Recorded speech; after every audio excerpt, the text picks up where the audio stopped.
Shout out to my boy Sperryspringer, not Springer. Sperryspringer, man, yo, man, Big Souls, nigga, Young Draco, nigga, SODNG Hood Fire, nigga. Wow. Gang, gang. Sperryspringer, we turned to the game. Appreciate you, boy. Sperryspringer, beef, gang shit. Gang shit, y'all know the fuck going on for my nigga Sperry. Motherfucking Sperryspringer, you understand me? Hey, this shit bigger than us, nigga. Ironic. All this shit is entertainment, and I always say the rapper is never the head rapper is never the real shooter. It's the dude behind him that you don't even know about. Yeah. Nah, but that's what I'm saying. You did wake me up to this shit. Like you said that a long time ago. He's like, yo, I had to dip out for niggas to even realize, like, you know what I'm saying, I was doing a lot for out here. You guys just wasn't taking it in, appreciating it as much until I dipped out. So then everything has been going on as far as just how everything had to keep rolling. More platforms, more channels, more blogs, all this things start popping up. But do you not ever feel like there's that void that say, like, you really haven't been doing no DFW, you know what I'm saying, coverage as much besides your artists? I mean, this is more, it's a lot of beef going on. I'm not really trying to chase like diss records or niggas dying. I mean, like, we post breaking news, but I'm not here trying to like chase like a lot of like beef. Like, if it's not mainstream beef, like if it's not like beef that, like, you know what I mean? Like, I don't want to chase like little petty shit, but I'll post somebody's individual. Like, if somebody does Lil Loaded when he reached 1 million Spotify plays, or anybody, don't really have to be my artist. If you do something good, I'm gonna put you out there. Like, I don't pick and choose.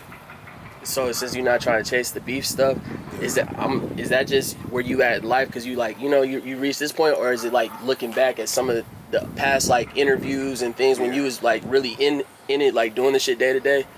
Like, was there anything that you look back and you're like, that's why I don't chase the beef shit? Nah, because I understand, like, it's a gift and a curse when the beef's going on and the diss records are out, everybody, yeah. But when somebody died, everybody just seemed to blame me. They didn't blame nobody else. They didn't blame the nigga who was dissing. They didn't blame the nigga who killed or who shot. It always came back to me. Like, even when, like, Mo3 would put my name in records, you know what I'm saying? And it's like, people would look at me like, you're the bad guy. Yeah, like Yellow Bees and them, like, I don't be choosing sides. Like, bro, I'm cool with it. I don't care about, like, none of the beef shit for real. Yeah. I just really like breaking shit. Like, I like changing lives. Like, I like seeing somebody get 100,000 views one day, then now they getting 500,000. Yeah. Now they're on the charts. Like, that shit mean more to me than anything. But you still gotta report the situations that go on too. Yeah. You know what I'm saying? Because to me, that creates character when you post a lot of these different situations. But I'm not out here just trying to, like, go out here and just, you know, and I understand why a lot of people do it, because it helps the engagements, but that shit just becomes a headache, and people just try to find reasons just to, you know. So I'm gonna, since we on that topic, because I got some other shit I want to touch on, but I'm gonna just bring that towel out.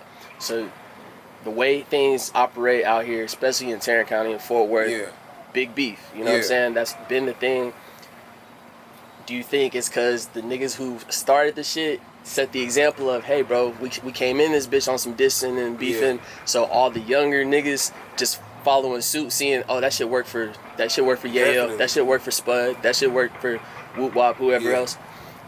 You think it's like a cycle of niggas just... I mean, definitely. People see what works. People are tired of being in the hood. Niggas be on the hood and be on Instagram and see all these niggas with the hundreds of thousands cash. And people are tired of being in the hood, so a lot of these dudes are selling their soul, you know, to do whatever. Dissing whoever, running off on whoever, like disrespecting people on the internet, calling them out their name, like... Man. Like, just letting their emotions get the best of them. And they see that it worked for other people and they crash out. Yeah.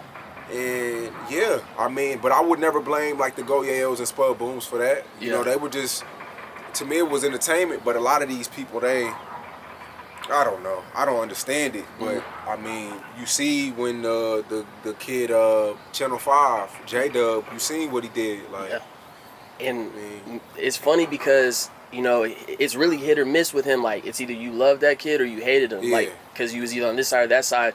But like, me and Dallas Global was just talking like last night, and he was like, because I really was putting Dallas Global on the more Fort Worth shit. He really wasn't as tuned in. And then he said, once J-Dub came out, that was his favorite Fort Worth artist. He hyped him up and shit like that. Yeah. J-Dub had his moment and shit. But to see that happen out here, like the way it did, yeah. Did you ever think shit like that could happen, like out here, like on some rap shit, like that level, like somebody can really just build a whole wave up like that, and then it all just gets snatched from them? Yeah, that happens every day. That happens every day. A lot of artists die every day that we don't even report on, you know, because now it's a thing to where, like, if we